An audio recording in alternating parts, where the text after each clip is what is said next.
جی السلام علیکم، میں ہوں آپ کا میزبان ناطق ریحان اور آپ دیکھ رہے ہیں وقاص وان جرنلسٹ یوٹیوب چینل۔ ڈکی بھائی کے حوالے سے کچھ اپڈیٹ آپ کے ساتھ ڈسکس کرنی ہے، کیونکہ ابھی تک جو سوشل میڈیا پہ چیزیں چل رہی ہیں، کیونکہ ڈکی بھائی اس وقت ضمانت کے اوپر ہے۔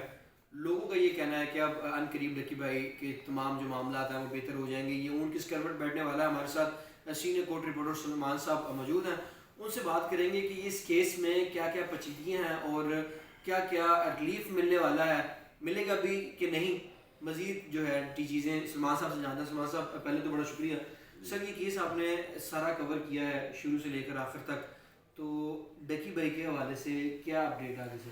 اچھا جی، بڑی خطرناک خبریں آ رہی ہیں۔ وہ یہ ہے کہ جی NCCIA کے جو افسران ہیں انہوں نے سر جوڑ لیا ہے، وہ اب اس طرف جا رہے ہیں۔ یہ باتیں زیر گردش ہو رہی ہے حلقوں میں NCCIA کے کہ جو ڈکی سعد الرحمان کی جو ضمانت منظور ہوئی ہے اور وہ رہا ہو گئے ہیں، ان قریب اس کو جو وہ چیلنج کرنے جا رہے ہیں۔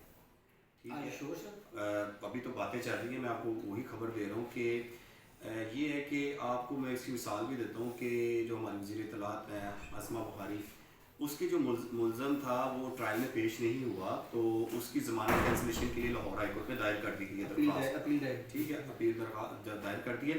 تو اس طرح کے جو 9 مئی کے کیسز ہیں، ڈاکٹر یاسمین راشد، اعجاز چودھری، ایون کہ عمران خان کی بھی بیلیں جو ہوئی ہیں، وہ پروسیکیوشن کے پاس یہ اختیار ہوتا ہے کہ پروسیکیوشن جو ہے وہ کسی بھی ملزم کو جو ہے وہ جو اس کا فیصلہ ہوتا ہے بریت کا، ضمانت کا، اس کو جو ہے وہ اس کی اپیل دائر کر دیتے ہیں۔ جیسے اب سنگل بینچ نے ڈکی بھائی کی ضمانت منظور کی ہے، تو وہ 2 رکنی بینچ کے سامنے جو ہے یہ اپیل دائر کر دیں گے اس کی ضمانت کینسلیشن کے حوالے سے۔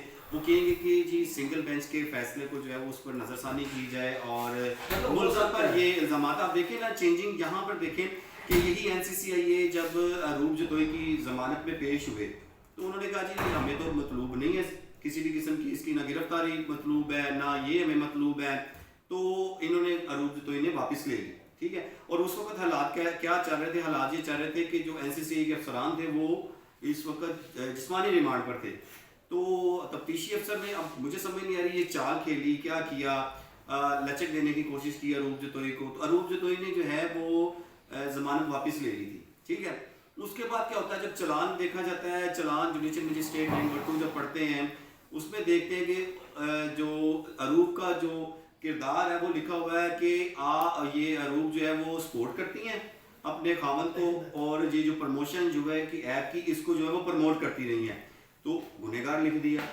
یہاں پر سیشن کورٹ میں حالات کو دیکھتے ہوئے NCCIA افسران نے کیا کیا کہ عروب کو ریلیکسیشن دی، اور جب چلان میں دیکھا تو ان کو گنہگار لکھ دیا۔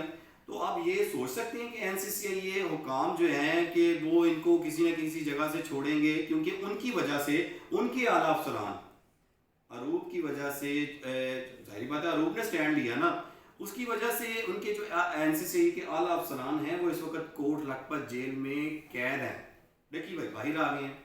اب ظاہری بات ہے، آپ کو پتہ ہے کہ افسران ایک دوسرے کو بات کریں گے تاکہ ان کو، اب وہ گلٹی ان کو فیل کروائیں گے نا، کہ مطلب ان کو گنہگار کروائیں گے کہ بھئی یہ اس طرح کے ہیں۔ انہوں نے سر جوڑ لیے ہیں۔ میری اطلاعات یہ ہیں کہ وہ ڈکی کی ضمانت جو منظور ہوئی ہے اس فیصلے کے خلاف جو ہے وہ لاہور ہائی کورٹ آنے والے ہیں، آ سکتے ہیں، میں کہہ رہا ہوں آ سکتے ہیں۔ ٹھیک ہے، آنے والے ہیں کہ آ سکتے ہیں، میں کہتا ہوں آ سکتے ہیں۔ ابھی جیسے ہی کوئی اعلیٰ حکام اجازت دیں گے تو وہ کینسلیشن کی طرف آ جائیں گے۔ اب دیکھنا یہ ہوتا ہے کہ ملزم اچھا سلمان بھائی، میرا سوال آپ سے یہ ہے کہ بھی آپ نے سارا ڈیٹیل سے تفصیل سے بتایا کہ کس گراؤنڈ کے اوپر اگر ضمانت منظور کی جاتی ہے تو کس گراؤنڈ کے اوپر آ کے اپیلیں دائر ہوتی ہیں ضمانت منسوخی کی۔ آپ نے 9 مئی کے جو ملزمان تھے ان کا حوالہ دیا، PTI کی جو لیڈرشپ تھی ان کا بھی حوالہ دیا۔ میرا سوال آپ سے ایک اور ہے کہ NCCIA کے جو اہلکار ہیں جنہوں نے ڈکی کو گرفتار کیا تھا، جو سرکاری گواہ بھی ہیں اور جو اب خود زیر حراست ہیں، جب یہ گواہی دینے آئیں گے تو کیا ملزمان کی گواہی جو ہے وہ کارآمد ہوتی ہے؟ نہیں، قانون شہادت میں یہ ہے کہ جو شہادت دینے والے جو گواہ ہیں ان کے اوپر اس طرح کا رشوت لینے کا چارج نہ ہو۔ سر چارج الگ چیز ہے، میں بتا رہا ہوں نا، ابھی الزام چل رہا ہے نا، جب تک وہ کلیئر نہیں ہوں گے۔ یہ آپ نے اچھا یہ سوال پوچھا ہے، یہ جو ناظرین ہیں ان کے لیے یہ میں بتا دوں کہ جب تک وہ NCCIA حکام کلیئر نہیں ہوتے تب تک ڈکی کا کیس لٹکا رہے گا۔ جبکہ ڈکی کا جو کیس ہے نا سعد الرحمان کا، وہ بریت کی طرف بھی جا سکتا ہے۔ ٹھیک ہے، لیکن اب मैं आपको बताता हूँ, जो गवाह हैं वो इस टाइम मुलजम है, उन्होंने भी तो अपने को क्लियर करना ना। उस स्टेज पे जो कानून है वो है इस हवाले से कि इनकी गवाही जो काबिल कबूल नहीं है। ठीक है, इल्ज़ाम है, मुलजम है, रिश्वत ली है, इस्तीफे दे दिए हैं, ठीक है, और इनके ऊपर जो चार्ज फ्रेम हो चुका है, जिस तरह के चार्जेस लग गए हैं, तो वो इधर आके गवाही नहीं दे सकते, वो इस केस का हिस्सा नहीं बन सकते डक्की भाई का। तो दो तरह की चीज़ें हैं। डक्की को यहाँ तो इसका रिलीफ मिलेगा अगर वकला जो है वो सही टाइम पे सही स्टेप उठाएंगे। तो अब देखें ना, मैं यही कहूँगा कि सुभान शरीफ की जब दरख्वास्त जमानत दायर की, अभी वो बरियत की दरख्वास्त मेरा नहीं ख्याल अभी इब्तदाई स्टेज में करनी चाहिए थी।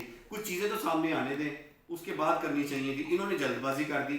अब उनके वकला, अभी ये कंटिन्यू चलेगा, ये ट्रायल चलेगा, सादुर रहमान आता रहेगा, आरूप जतोई आती रहेगी, कोर्ट के पेश होते रहेंगे, चार्ज फ्रेम होगा। चार्ज फ्रेम होने के बाद जब इनको गवाहों को बुलाया जाएगा, तो गवाह जब वहाँ से इधर आएंगे, क्या नाम लेते हैं, जेल से आएंगे, हथकड़ियाँ लगी होंगी इनके गवाहों को, तो डक्की के जो वकला है वो ऑब्जेक्शन उठाएंगे कि भाई ये मुलजम है, इसकी गवाही काबिल कबूल ही नहीं है, सारा चलान वहीं पेंडिंग हो जाएगा। सर मेरा सलमान में सवाल फिर वही है, मुलजिम में और मुजरिम में फर्क होता है, अब उसमें इल्जाम साबित तो नहीं ना हुआ इस चीज का, लेकिन अभी भी उनकी जो है वो अभी गवाही काबिल कबूल ही नहीं है। जेल से आएंगे, मुलजम है, उनका भी तो फैसला होना है। चले फर्ज करें इनके फैसले पे 7 को सजा हो जाती है, बाद में इनको भी सजा हो जाती है, तो 7 की सजा तो फिर कहाँ गई? अदालत बैठी है, जैसा बैठे हैं वो इस चीज को देखेंगे। यहाँ उनके ऊपर ये तो अब है भी, वो दौरान हिरासत है, इस टाइम कस्टडी में है एनसीसीए के अफसरान। आप मुझे ये कह रहे हैं, आप मुझे कह रहे हैं कि क्या होगा, मैं कह रहा हूँ उनकी गवाहियाँ आ जाती हैं। आप कह रहे हैं वो मुजरिम नहीं हुए, ठीक है, उनकी गवाहियाँ आ जाती हैं, वो गिल्टी है तो उन्होंने इस्तीफे दिए हैं ना, ठीक है, वो यहाँ पर आके गवाही देते हैं सादुर रहमान के खिलाफ। जरूरी तो नहीं है कि जो शख्स जिसने इस्तीफा दिया वो गिल्टी हो। देखिए वो खुद एडमिट कर रहे हैं, वो खुद एडमिट कर रहे हैं, उनके इस्तीफे में उन्होंने लिखा है कि हमने इख्तियारात का नाजायज इस्तेमाल किया, लिहाजा हम कंटिन्यू नहीं कर सकते। तो आप मुझे बताएं कि जो एक बंदा खुद कह रहा है कि मैंने अपने इख्तियारात का नाजायज इस्तेमाल किया है, उसके इस्तीफे जो है वो मंजूर हो गए हैं, आप मुझे बताएं आप कैसे कह सकते हैं ये अभी मुलजम है और ये कंटिन्यू करेंगे? मैं आपको बता रहा हूँ, मैंने तो अदालत की जो मैं बता रहा हूँ, देखिए मैं भी कानूनी नुक्ता उठा रहा हूँ, यही कह रहा हूँ कि जज सब बैठे हैं, यहाँ की इनकी गवाही मान के ये जो ऑफेंस लगी है, डक्की को 7 साल सजा हो जाती है, ठीक है, बाद में इनको हो जाती है एनसीसी अफसरान को, तो डक्की की सजा कैसे काबिल कबूल होगी? मुझे बताएं आप। ये कहना चाह रहे हैं, मैं ये कह रहा हूँ कि ये बड़ा कॉम्प्लिकेशन आ गया इस चीज में कि ये अगर यहाँ पर जैसा फैसला नहीं करेंगे, केस लटकता जाएगा। उसी दौरान अगर मौका सही हुआ, ये बरियत की दरखास्तें दायर करेंगे, सादुर रहमान को बरी हो सकते हैं केस, लेकिन मौका देख के अगर जल्दबाजी कर दी तो जो सुभान शरीफ के साथ हुआ है वो इस सादुर रहमान के साथ भी। तमाम केस के अंदर एनसीसीआई भी इसके साथ अब जो है इसमें गवाह है, जो अफसरान जिन्होंने इस्तीफे दी की आप बात कर रहे हैं, तो इस्तीफों के बाद जब ये गवाहियाँ आ जाएंगी तो क्या लगता है बरियत के मामले में इन दोनों में से किसी ना किसी को रिलीफ मिलेगा? एक को रिलीफ मिलेगा, एनसीसीआई वालों को मिलेगा, या दोनों को रिलीफ मिलेगा, या दोनों की बरियत की? देखिए पहला केस है वो सादुर रहमान, ठीक है, अगर रिलीफ मिलेगा तो हक पहले सादुर रहमान का है, ठीक है, क्योंकि पहले वो हैं, उसके बाद ये मुलजम आए हैं, और इनकी जो स्टेज है ना अभी ये बहुत दूर है। एनसीसीआई वाले अभी इनका बाकायदा तौर पर चलान जमा नहीं हुआ, पेशियों पे आ रहे हैं, कल भी आए हुए थे सेंट्रल कोर्ट में तमाम अफसरान। जब तक उनके खिलाफ चलान नहीं होता, उधर भी चलान आएगा, वो भी ट्रायल में आएंगे, ये भी ट्रायल में। मैं कह रहा हूँ कि यहाँ पर या तो ये केस लटकता नजर आ रहा है, सादुर रहमान अदालतों में खवार होता रहेगा, अरूप जी तो ये अदालतों में खवार होते रहेंगे। अगर अदालत देखे ना, ये अदालत के ऊपर भी जवाब देती है ना, अगर जज साहब इस बात को, और इनके लॉयर वकला जो है ना, ये वकला ही हमेशा क्लाइंट को जो है वो रिलीफ दिलवाते हैं। जज साहब खुद तो नहीं कहेंगे कि भाई आप ऐसे कर लें, वो मौका देखते हुए जब बरियत की दरख्वास्त दायर करेंगे तो मुझे तो ये चांस लग रहा है, लेकिन ये जल्दी नहीं होगा, ये मैं आपको बता दूं। ये आप देखेंगे, ऑडियंस देखेंगे, सारे कुछ देखते रहेंगे।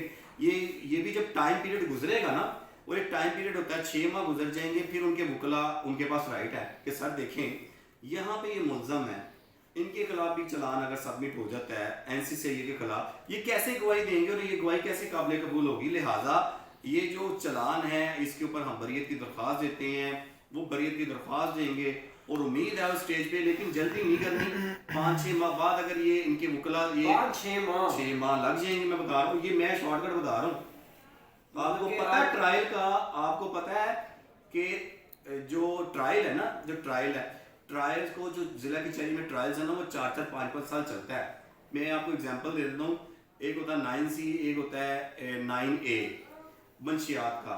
मंशियात किसी के पास से निकली, उसकी भी सज़ा अमेंडमेंट होने के बाद 7 साल हो गई है।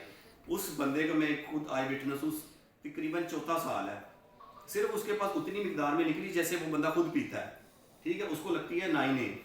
अब 9A का ट्रायल अभी तक 4 साल हो गए हैं, वो चल रहा है। तो आप कैसे सोच रहे हैं कि जिसके ऊपर ये प्रमोशन है, हाइप, इतना इस केस को हाइप मिली, हाइप क्रिएट की गई, इस केस को कैसे आप कर सकते हैं भाई? आपको पता ही नहीं है, मुलजमान नहीं पेश होंगे, उनको वारंट गिरफ्तारी जारी होंगे। ये एनसीसीए के जो तफ्तीशी अफसर है वो आके बताएगा, जो गवाह हैं वो तो जेर हिरासत है। ये नहीं होगा कि जैसा को भी पता है, आपको भी पता है, मुझे भी पता है, कोर्ट प्रोसीडिंग वो थ्रू प्रॉपर चैनल चलेगी।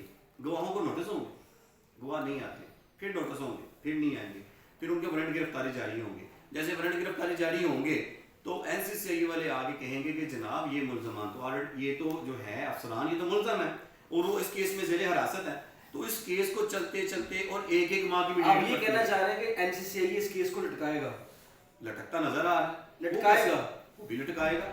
मैंने वही बताया कि इसको बरियत के, अगर आप कहते हैं ना साधुरमा डकी अगर बरी भी होता है तो उसके लिए भी बड़ा टाइम चलना है।